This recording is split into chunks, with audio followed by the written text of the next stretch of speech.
저는 오늘 이 시간 함께하는 믿음의 여행 그 세 번째 시간으로 설레는 여행이라는 제목으로 주의 말씀 증거합니다. 여행 중에 얻는 기쁨들이 있죠. 못 봤던 것들을 새롭게 보게 되거나 또 못 먹어봤던 음식을 먹게 되는 것. 가령 지난주에 소개했던 것처럼 제가 못 먹어봤던 것을 플로리다에서 먹게 됐던 그 만찬처럼 말이죠. 하지만 사실 이런 것들은요, 사실은 그 유통기한이 좀 짧은 것 같아요. 오래 가지 않는 것 같아요. 이 그랜드 캐년 가보면은요, 진짜 어마어마하거든요. 그 스케일에 진짜 압도당합니다. 저도 여행, 저희 가족 여행 가기도 했지만 또 손님들이 오셔서 거기를 모시고 갔던 적들이 있어요. 그런데요, 처음에 가면은 손님들이 막 와 대단하다, 야 김 목사 이거 좀 찍어봐라 그러면서 막 저한테 핸드폰들을 막 내밀어 보시면서 내미면은 막 제가 이거 찍어들어, 세로로도 찍어라 가로로도 찍어라 하면서 저도요 막 그러면서 막 사진을 부탁을 하는 거예요. 그래서 막 이 스케일에 놀라시는 거죠. 그런데요, 15분 정도 지나가면은요, 이제 시들시들해지면서 이렇게 물어보세요. 근데 오늘 점심은 어디서 먹어? 이걸 물어보기 시작하세요. 실제로 저랑 동역했었던 한 목사님은요, 유난히 한국에서 손님들이 많이 왔어요. 제가 알기로는 그분이 아마 그랜드 캐년 7번인가 8번인가를 손님들 때문에 갔거든요. 그런데요, 4번째부터는요 주차장에서 내리지 않고요, 저 길 따라가시면 됩니다 하면서 그냥 본인은 차 안에 있어요. 그래서 다음 갈 장소를 이제 검색해보고 하고 하셨다는 것이죠. 제가 40분 뒤에 이곳으로 오세요, 여기서 출발하겠습니다 그러면은요, 다들 이러신대요. 아니 비행기를 타고 이 먼 곳까지 와서 그랜드 캐년을 왔는데 겨우 40분으로 되겠냐고, 시간 더 달라고 한대요. 그러면 이 목사님은 그냥 지그시 웃으면서 다녀오세요 하면은 아니야 다를까 한 25분쯤 지나면은 한두 번씩 오기 시작한다는 거죠. 무엇을 보는 것, 굉장하고 참 대단한 일이지만요, 사실은 그 감흥이 계속 보다 보면은 그 신선함이 좀 떨어지기 십상인 것이죠. 하지만 이건 어떻습니까? 여행 중에 만나는 또 다른 기쁨, 예기치 못한 만남을 통하여 새로운 사람을 사귀고 알게 되는 기쁨. 이 기쁨은 꽤나 오랫동안 우리 마음에 새겨지고 우리 삶에 영향을 미치는 것 같아요. 매일 얼굴 보던 사람이 아니라 처음 보는 그러한 신선한 만남들이 여행을 채워나갈 때 주는 기쁨인 것이죠. 우리는 첫 번째 시간을 통하여서 하나님께서 아브라함의 삶에 들어오사, 그의 75살 때 들어오사 그가 익숙했던 곳을 떠나, 더 정확하게 말하자면 세상의 잘못된 문화에, 우상 문화에 찌들어 있었던 그를 그곳에서부터 떠나게 하시는 뜻밖의 여행으로 초대하는 사실을 우리는 배웠어요. 그리고 지난 시간에는 이 여행을 통하여서 어제보단 오늘이, 오늘보단 내일이 더욱더 하나님을 기쁘시게 하고 예수 그리스도를 닮아가는 배우는 여행, 일종의 영적 수학 여행임을 배웠습니다. 그리고 오늘 이 세 번째 시간에는요, 우리가 이 여행이 단지 우리만 즐거운 여행이 아니라 선교적 사명을 수행하는 선교 여행임을 살펴보려고 합니다. 우리가 흔히 아브라함 하면 떠오르는 것들이 있죠. 믿음의 조상, 또 창세기의 족장, 이런 수식어들 말이죠. 그런데 그에게는요, 다소 좀 낯설게 느껴지는 수식어가 있습니다. 바로 최초의 선교사 아브라함입니다. 다소 의외죠. 하지만 많은 선교학자들, 심지어 유대교 랍비들조차 아브라함을 그렇게 평가하고 있어요. 즉 아브라함의 여정은 일종의 선교 여행이었던 것입니다. 바라기는 우리 아침에 온 주의 모든 백성들이 우리의 여행이 단순히 우리의 감상과 영적으로만 풍부하게 만드는 것이 아니라 새로운 누군가를 우리 여행에 함께 초대하고 또 그 과정을 통해 하나님께서 주시는 그 귀한 설레임으로 가득한 그러한 선교 여행 되기를 주님의 이름으로 간절히 축원합니다. 이 선교, 미션이라고 하죠. 이것은 어원상 두 가지 뜻을 가지고 있습니다. 첫 번째로는 보냄이고요, 두 번째로는 바로 사명입니다. 이러한 선교적 관점에서 아브라함의 인생, 그의 믿음의 여행을 한번 살펴볼까요? 먼저 아브라함은요, 보냄을 받았습니다. 우리가 선교를 미션이라고 하는데요, 이 말은 사실은 미시오, 즉 보내다라는 라틴어에서 출발했어요. 아브라함은 갈대아 우르에서 떠나 하나님이 지시한 그 땅으로 보내진 것이죠. 가라는, 그를 보내려고 하는 하나님의 뜻에 순종한 것입니다. 마치 선교사가 자신의 지역을 떠나서 파송받은 국가, 파송받은 그 지역으로 들어가는 것처럼 말입니다. 또한 선교의 두 번째 요소는 무엇이냐? 바로 이것인데요. 우리 선교, 미션 하면은 우리가 나 어떤 미션 받았어, 너의 미션은 뭐야? 이러면은 사명 또는 임무를 말하잖아요. 바로 이것입니다. 자, 그럼 아브라함의 사명은, 아브라함의 미션은 과연 무엇이었을까? 창세기 12장에서 그를 처음 하나님께서 부르셨을 때요, 세 가지 약속하잖아요. 먼저 땅의 수요, 민족의 형성, 그리고 마지막으로 뭐죠? 복의 근원을 약속합니다. 아브라함 언약에서 실제로 가장 핵심적인 단어를 뽑으라면 전 아마도 이 복의 근원, 이것이 아닐까 싶어요. 번역마다 약간의 차이는 있을 수 있지만 실제로 12장에 나오는 아브라함 언약을 처음 맺었을 때를 보면은요, 복이라는 말이 4번에서 5번이 등장하거든요. 너에게 복을 준다, 너는 복이 될 것이다, 너를 축복하는 자에게 내가 복을 준다, 너를 통해 모든 민족이 복을 받게 될 것이다. 계속 복 이게 나오거든요. 중요한 건 이 복이 과연 어떤 복이냐, 이 복의 정체를 밝히는 거겠죠. 여러분 어떻게 생각하세요? 너는 복이 될지다, 넌 복의 근원이 될 거야, 너는 복이야, 뭐 이렇게 말했을 때 이 복은 어떤 것을 말할까요? 세상의 물질적 풍요, 출세, 내 자녀 잘 되는 거, 그런 걸 말하는 것일까요? 우리가 흔히 그런 말 많이 들었었잖아요. 예수 믿으면 복 받습니다, 이런 말이요. 틀린 말은 아니죠. 다만 이 복이 어떤 복이냐를 알아야 된다는 것이죠. 사실 예전에는 이 아브라함, 창세기 12장에서 있었던 이 아브라함의 복을 우리가 물질의 풍요나 축복같이 여겼었던 그러한 해석이, 그런 이야기가 좀 더 크게 들렸던 시절도 있었던 것 같아요.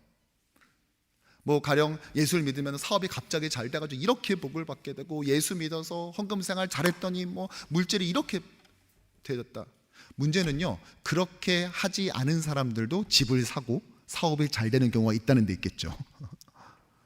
이 복은 하나님이 물질의 복을 주시지 않는다는 말이 아니라 창세기 12장에서 말한 아브라함 언약에 나오는 그 복이 뭐냐는 것이죠. 그런데 요즘은 이 물질의 풍요를 해석하는 경우는 잘 없는 것 같아요. 예수 믿으면 돈 잘 번다, 이건 좀 너무 기복적으로 보이잖아요. 그래서 대신 조금 더 고급스럽고 좀 배운 사람처럼 보이는 것으로 좀 넘어가는 경향이 있습니다. 예를 들어서 이 복을 뭐 심리적 안정이나 뭐 내적인 평안, 뭐 이런 식으로 끌고 가는 것이죠. 예수를 믿으면 마음의 평안이 임해서 뭐 우울증 약을 끊게 되고 수면제 없이도 잠들 수 있게 되고 막 이런 식으로 말하는 것입니다. 하지만 정말 그럴까요? 사실 이 아브라함 이야기에서 복이라는 단어가 출현할 때마다 항상 따라붙는 표현이 있어요. 그것을 주목해보면 그 정체를 밝힐 수가 있습니다. 먼저 12장 3절 함께 읽어보죠. 땅의 모든 족속이 너로 말미암아 복을 얻을 것이니라. 자, 복 앞에 무슨 말이 붙었어요? 모든 족속.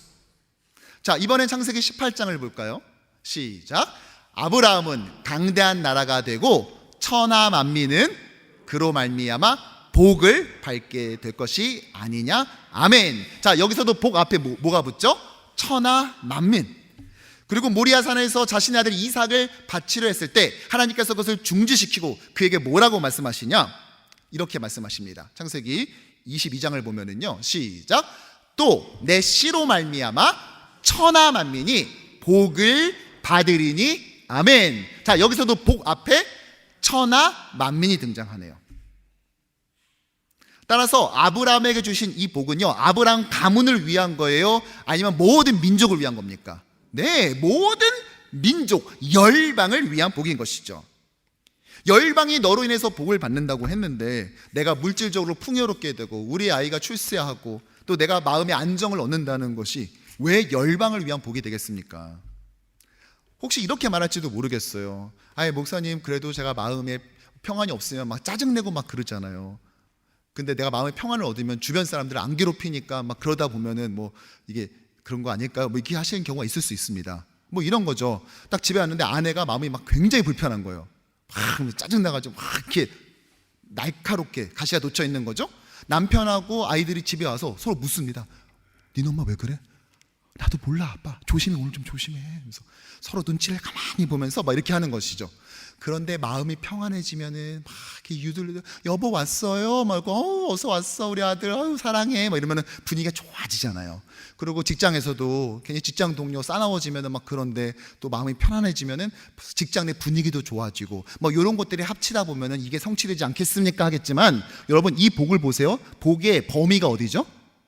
우리 가족, 우리 직장, 우리 도시, 우리 나라가 아니라 무려 모든 민족, 모든 나라, 열방입니다.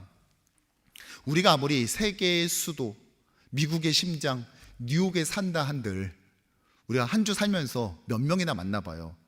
근데 우리가 좀 마음이 평안해지고 우리가 좀 물질적으로 풍요해진다고 해서 그거를 열방이 복을 받습니다 라고 해석하는 건 무리가 있죠. 이거는 자신감을 넘어서 약간 치료를 필요로 하는 약간 그렇죠? 너무 과대망상하는 그런 요소가 아니겠습니까? 즉 아브라함의 복은 우리가 생각하는 그런 차원의 복이 아니라는 거예요. 열방이 복을 받는 이 아브라함의 복은 무엇입니까? 그렇죠.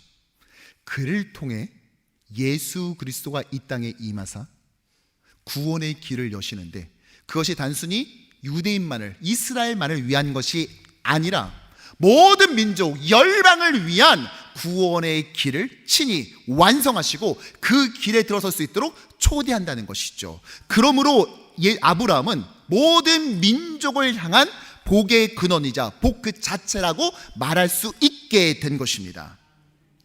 즉 이 복은요 스케일이 달라요. 우리가 생각하는 그런 스케일이 아니에요. 심리적 복, 자녀의 복, 물질의 복이 아니라 우리가 감히 흉내낼 수도 없고 따라할 수도 없는 복이라는 거죠. 따라서 우리도 아브라함과 같은 복을 받을 줄로 믿습니다. 아브라함처럼 그런 복을 누릴 줄로 믿습니다. 여러분 이렇게 하면은요 좀 심각해집니다. 그러면 예수님이 또 다시 와야 된다고요? 그렇게 할 수 있는 차원이 아니라는 것입니다. 심지어요 아브라함이 이름 자체는요 굉장히 선교적입니다.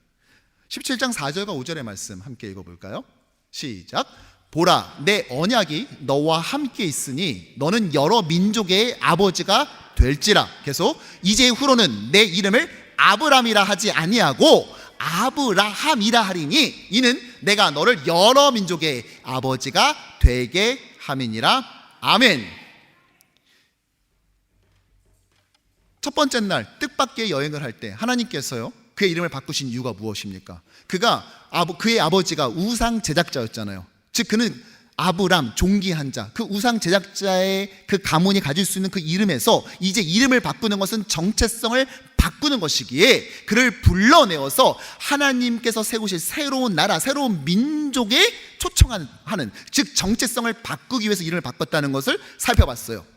지난 시간 배우는 여행을 통해서는요 그의 이름을 바꿨지만, 즉 열방의 아버지라 이름하게 됐지만 아직 이름만 바뀌었지 정작 이름값을 하지 못하는 그가 삶의 여러 가지 선택을 통하여, 하나님의 개입을 통하여, 하나님의 가르침을 통하여서 그가 조금씩 그 이름에 걸맞는 삶으로 성장해 나가는 스토리를 봤어요. 오늘 이 세 번째 시간에는요 그의 이름 자체를 주목하려고 합니다. 그의 이름은 이제 열방의 아버지, 열방을 위한 사람이 되었다는 것입니다.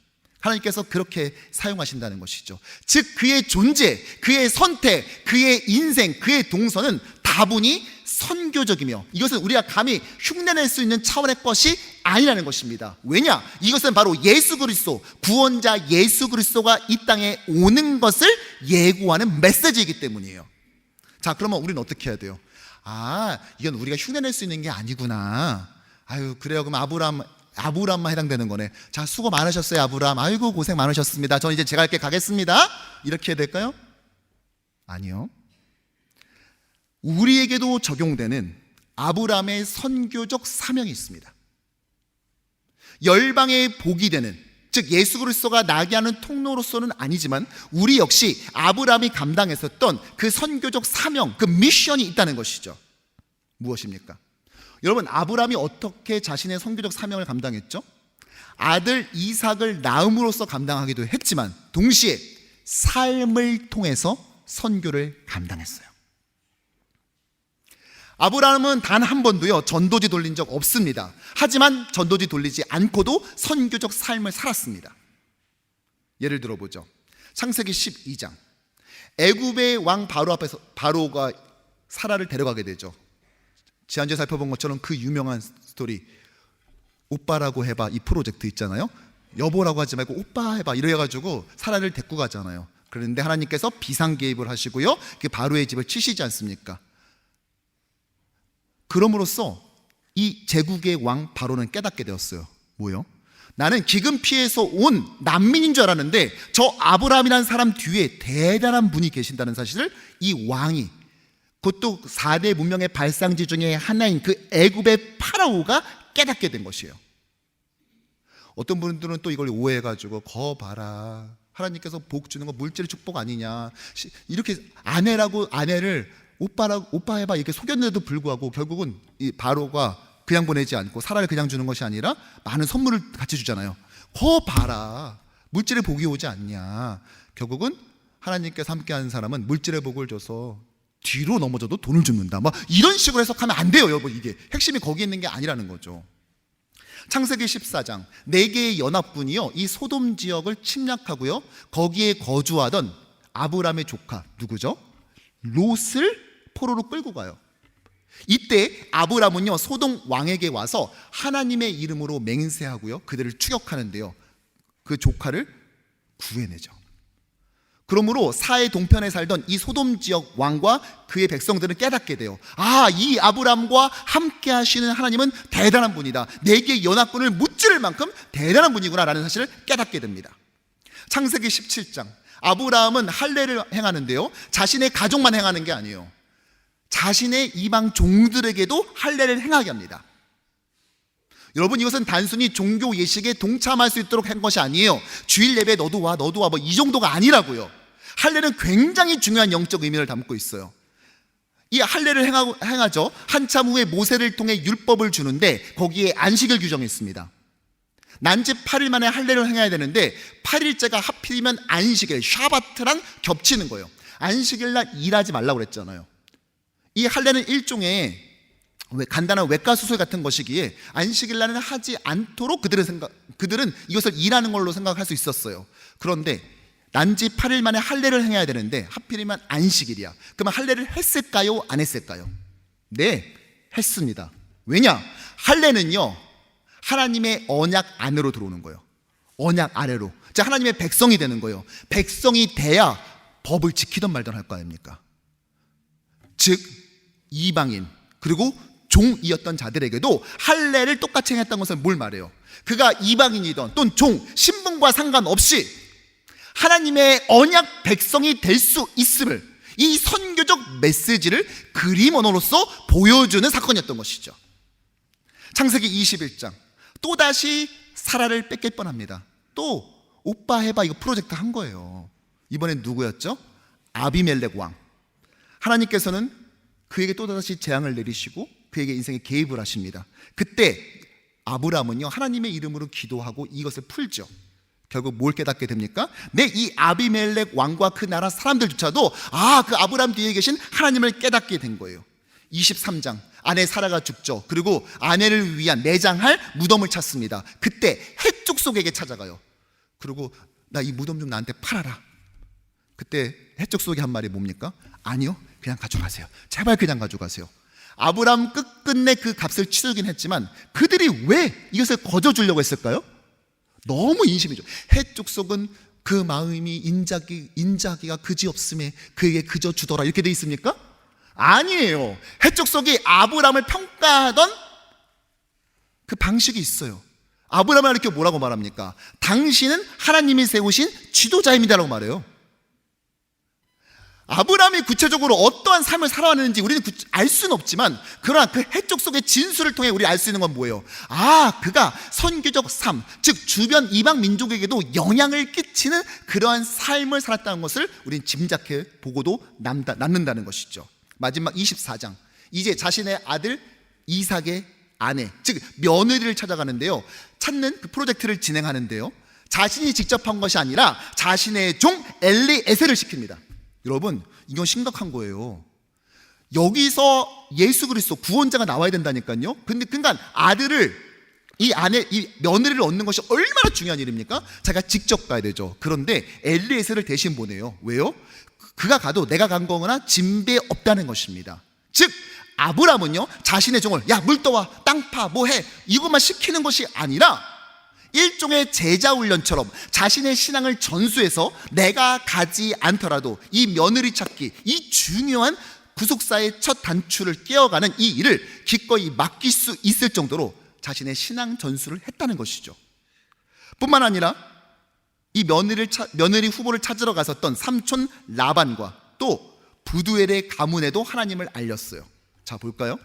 아브라함의 평생의 동선, 애굽, 블레셋, 소돔과 고모라, 그리고 메소포타미아에 이르기까지 하나님의 존재와 능력을 열방에 전했습니다. 그러기에 그를 최초의 선지자라 이름할 수 있는 것이죠. 실제로 창세기 족장을 선교적 관점에서 연구한 학자는요, 이렇게 결론을 맺습니다. 이들은 자신들이 선교사라는 의식을 가졌거나 또 선교에 대한 불타는 사명감을 갖지 않았지만 평범한 삶을 살면서 삶의 현장에서 하나님의 존재를 알리는 생활 선교를 행했다. 저는 그래서요, 우리 뉴욕 신장로교회가 가는 선교의 방향을 이렇게 정해봤어요. 한번 따라해 볼까요? 선교는 겸손히. 네, 선교는 겸손히 행해야 하는 것입니다. 물론 우리는 풀타임 선교사를 그 선교지로 파송하고요, 물질과 기도로서 후원해야 돼요. 때로는 직접 나가서 전도도 해야 됩니다. 네, 맞아요. 그걸 하지 말자는 건 아니에요. 그러나 우리가 먼저 놓치지 말아야 될 것이 있는데, 우리 각자가 그 미션, 선교의 임무를 수여받은 자라는 것입니다. 우리의 여행은 선교적 여행이라는 것입니다. 전도지를 들고 나가기 전에 전도지를 들고 있는 나 자신이 선교적인지 우리는 스스로에게 질문해 보아야 합니다. 성경책을 들고 있다고 해서 내가 말씀의 사람이 되는 것이 아니듯, 전도지를 들고 나눠준다고 해서 선교적 사람이 되는 것이 아니라는 것이죠. 선교적인 삶을 사는 사람이 바로 선교적 사람인 것입니다. 저는 우리 효신교회 가족들이 그러한 선교적 삶을 살아가고 있는 것을 볼 때마다 얼마나 감사한지 모릅니다. 지난번 영적 오감 시리즈 시각편에서요, 우리가 말씀 액자를 나눠줬잖아요. 한 권사님이요, 이것을 가방에 넣고 이제 모르고 그 치과 진료를 받으러 간 거예요. 근데 그 치과 선생님이 얼굴이 어두워요. 아, 선생님 왜 얼굴이 왜 그러세요? 했더니 이 선생님이 유방암에 걸려서 그 수술을 받는다는 거예요. 이 권사님이 솔직히 고민했대요. 아, 이거 안 되는데, 이거 내 건데, 이거 하다가 선생님, 이거 아무래도 선생님 드리라고 제가 가져온 것 같아요. 그래서 교회에서 줬다고 이거 가지시라고 줬는데, 이 말씀 액자에 뭐라고 써있죠? 너희는 두려워하지 말고 가만히 서서 여호와께서 오늘 너희를 위하여 행하시는 구원을 보라. 아멘. 이걸 드렸더니 내가 이래서 진료 계속 오늘까지 취소하지 않고 했던 것 같다고, 이거 받으려고 이렇게 된 것 같다고, 환자분 만나려고 이렇게 된 것 같다고 너무 감사하시다는 것이죠. 대단하고 위대한 거 아니라도요, 우리의 삶에서 소소하지만 선교적 그 미션, 사명을 감당할 수 있다는 것입니다. 우린 다다음 주에 우리 교회를 관할하고 있는 109 경찰서를 방문해요. 함께 식사를 나누고 또 음료를 나누면서 그곳의 경찰 공무원들을 격려하는 시간을 가집니다. 대단한 것 아니지만 여러분, 그 작은 선교적 삶을 행함으로써 우리의 선교의 대상자가 단순히 우리의 가까운 사람, 우리의 친분 있는 사람뿐만이 아니라 공권력으로 우리를 지켜준다 할지라도 선교적 관점에서는 이 여행에 함께 초대해야 될 사람임을 우린 잊지 않으려고 해요. 우리의 여행은 특이한 여행입니다. 여행이 계속될수록 인원이 늘어나요. 시작했을 때 요만큼이 시작했는데 여행을 하면서 하나님께서 계속 새로운 사람들을 붙여주고 초대하게 하심으로써 나중에 가보니까 점점점 여행을 함께하는 사람들이 늘어나는 특별한 여행이 우리 여행의 특징입니다. 왜냐하면 우리의 여행은 바로 선교 여행이기 때문이죠. 그리고 새로운 사람들이 함께했을 때 얻어지는 그 설레임으로 우린 가득하게 될 것입니다. 그래서 저는 지난 부임 후 1년 동안의 시간 동안 예수의 성품 담는 교회 되는 것에 가장 목회 최우선을 뒀어요. 그렇다고 해서 완벽한 사람, 엄청난 인격을 소유해야만 전도할 수 있고 선교할 수 있다, 이런 얘기 절대 아닙니다. 최소한 복음을 전하고 있는 내가 아직 부족함에도 예수 닮으려는 그 노력, 그 애쓰는 노력, 그런 발버둥 치는 모습은 최소한 보여야, 저 지긋한 나이에도 이렇게 자신을 변화시켜 가려고 애쓰는 모습 보니 진짜 교회에 뭐가 있긴 있나 보다 라는 생각이 들지 않겠습니까? 여러분, 정말 이 도시가 영적으로 침체된 이유가 전도지가 부족해서라고 생각하세요? 교회의 수가 모자라서입니까? 그들이 정말 단 한 번도 예수님을 들어본 적이 없기 때문입니까? 사실 이 도시의 영적 침체는 어떠한 면에선 예수 믿는 사람들의 그 모습이 그들이 나눠주는 전도지의 내용과는 다르기 때문 아닐까요? 일정 부분은 그것에 책임이 있지 않을까요? 만일요, 제가 핸드폰 가게를 간 거예요. 거기 삼성 대리점을 갔다, 죄송합니다, 삼성이 아니죠, 샴성 우리 대리점을 간 거예요. 직원분이 막 가서, 이거 신제품인데 이거 너무 좋다고, 꼭 사시라고, 막 사진을 찍으면 막 기가 막히게 나오고 이런 기능이 추가되는데 너무 좋다고, 안 사면 후회한다고 막 저를 설득하는 거죠. 내가 살려고 한 건 아닌데 말 듣다 보니까 나 그럼 바꿀까 막 이렇게 거의 설득이 된 거예요. 근데 갑자기 띠리릭 전화가 옵니다. 내 건가 봤더니 내 게 아니라 직원분 거 같으신데요? 그랬더니 죄송합니다 손님, 잠깐 보고 계세요? 한 다음에 여보, 나 손님하고 얘기 좀 다시 전화할게 하는데, 그 전화는 정작 아이폰인 거예요. 그러면 제가 그 삼성폰을 사겠습니까, 안 사겠습니까? 조금 고민을 많이 해봐야 되겠죠. 좀 기도가 더 필요한 부분 아니겠습니까? 여러분, 예수를 구주로 영접하면 우리의 삶을 그분이 인도해 주신다고 말했는데, 가만히 보니까 정작 본인은 하고 싶은 대로 하고 있는 거죠. 분명 예수가 주인 되는 새로운 인생이 펼쳐질 거라고 그 전도지엔 써 있는데, 가만히 보니까 본인은 본인이 하고 싶은 대로 말하고 행동하고 판단하면서 살아간다는 것이죠. 그런데 누가 예수의 그 복음에 관심을 가질 수 있을까요? 그래서요, 저는요, 아직 우리 교회 이름 적힌 전도지를 안 만들고 있어요. 언젠간 만들 거예요. 절대 안 만드는 건 영원히 안 만들겠다는 말은 아니에요. 대신 여러분, 전도지가 만들어지기 전에 먼저 우리 하나하나가 살아있는 전도지가 되기를 간절히 소원합니다. 살아있는 전도지로서 돌아다니면서 입을 열어 주변 사람들에게 내가 만난 예수를 자랑하고, 그분이 내 삶에 어떠한 변화를 만들어내는지, 그가 나에게 뜻밖의 여행을 시작하게 했지만 난 매일마다 배워나가는 수학여행을 하고 있으며, 이것이 얼마나 감사하고 행복한지를 나누었으면 좋겠습니다.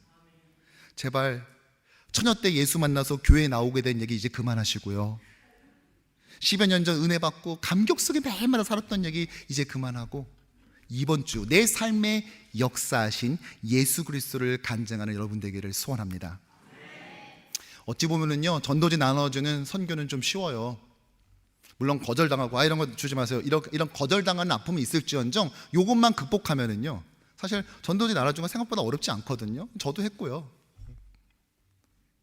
하지만요, 정작 가까운 사람에게 전도하는 거는 좀 생각이 많아져요. 왜냐? 그러다가 진짜 우리 교회 나오면은요, 굉장히 불편해지거든요. 내일 회사 가서 말 한마디 하려도 이거 좀 더 막 이렇게 해야 되나, 막 저렇게 해야 되나 생각이 많아지잖아요. 제가 우리 교회 부임하면서요, 가장 두려웠던 게 뭔지 아세요? 옆집에 우리 교인 살까봐. 이거 너무 두려웠어요.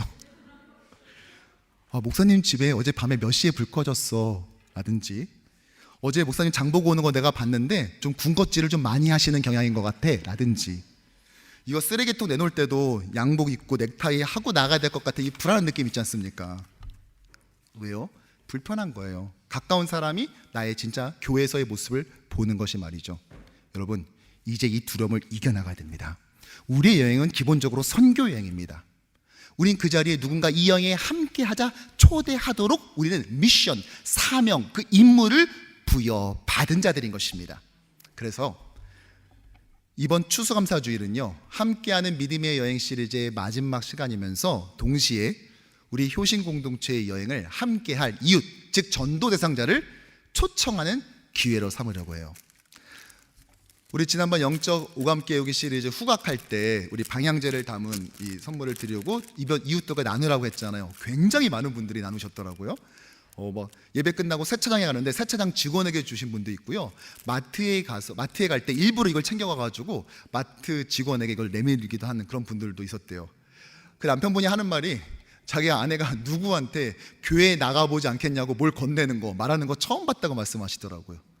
제가 여기에 용기를 얻어가지고요, 어저께 교육자들과 함께 이것을 여러분들 한 분당 하나씩 받아가실 수 있도록 다 준비를 했습니다. 특별히 글을 이렇게 썼어요. 예수님과 함께하는 행복한 여행, 이번 추수감사주일에 초대합니다. 그래서 11월 19일 오전 11시 뉴욕 교신장로교회 본당 하면서 밑에 주소를 썼습니다.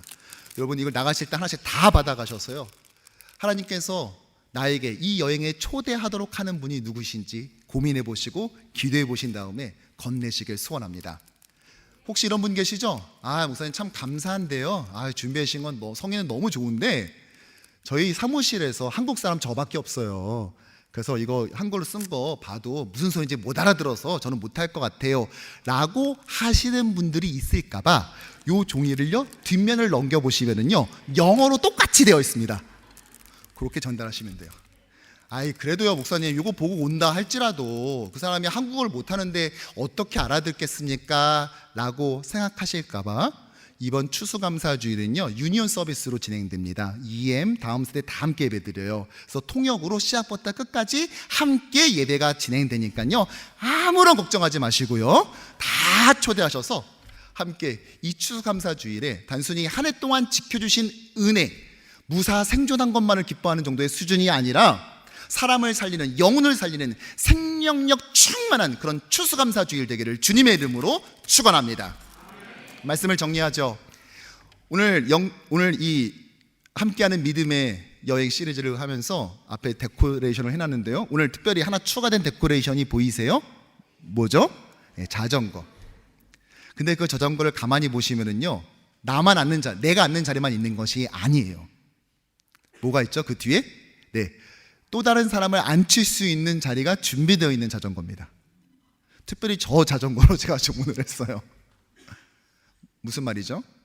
우리는 그저 내 삶에서 열심히 내가 페달만을 내밟으며 달려가는 것이 우리의 여행의 목표가 아니라는 것입니다. 우리의 이 여행에는요, 뒷자리가 비어있음을 항상 기억해야 돼요. 뒷자리가 준비되어 있음을 기억해야 돼요. 하나님께서는 우리 뒷자리에 누군가가 앉기를 소원하고 있습니다. 그 사람이 누구이죠? 한 연구 결과에 의하면요, 미국 사람들 상대로 조사를 했는데 만일 누군가가 너한테 교회 같이 나가지 않겠냐고 제안한다면 나갈 마음이 있냐라고 물었더니 절반가량이 그러겠다고 말했어요. 굉장히 놀라운 수치 아니에요? 그러므로 많은 사람들이 지금 이 자리에, 이 여행에 함께하지 못하는 이유는요, 그들이 이 여행을 격렬하게 반대하고 있기 때문이 아니라 여행에 함께하겠냐고 손 내밀지 않았기 때문입니다. 우리 뒷자리는 비어 있습니다. 우리 뒷자리에 함께할 누군가를 초대하기를 주님은 찾고 계세요. 우리 그들에게 손 내밉시다. 이 여행에 함께하지 않겠냐고, 이 행복한 여행에 당신도 함께 초대하고 싶다고 우리 기꺼이 그들에게 손 내미는 우리 모두가 되기를 간절히 소원합니다. 최초의 선교사 아브라함을 가나안으로 보내신 하나님은요, 우리를 고국에 떠나서 이 뉴욕 땅에 거하게 하셨습니다. 이민의 삶 속에서 그 열방을 향한 선교 여행에 나서도록 우리를 초대하신 것입니다. 바라기는 우리의 여행에 합류할 그 분들의 자리를 설렘으로 준비하는 우리 뉴욕 신장로교회 되기를 소원합니다. 또한 이번 추수감사절이 우리에게 있어서 정말 올해가 가기 전에 누군가에게 그리스도를 증거하고 이 여행에 초대하는 그 기회를 놓치지 않는, 정말 그래서 우리의 여행이 정말 단순히 뜻밖의 여행이고 영적 수학여행뿐만이 아니라 선교 여행이었노라 고백하는 저와 여러분 되기를 주님의 이름으로 축원합니다.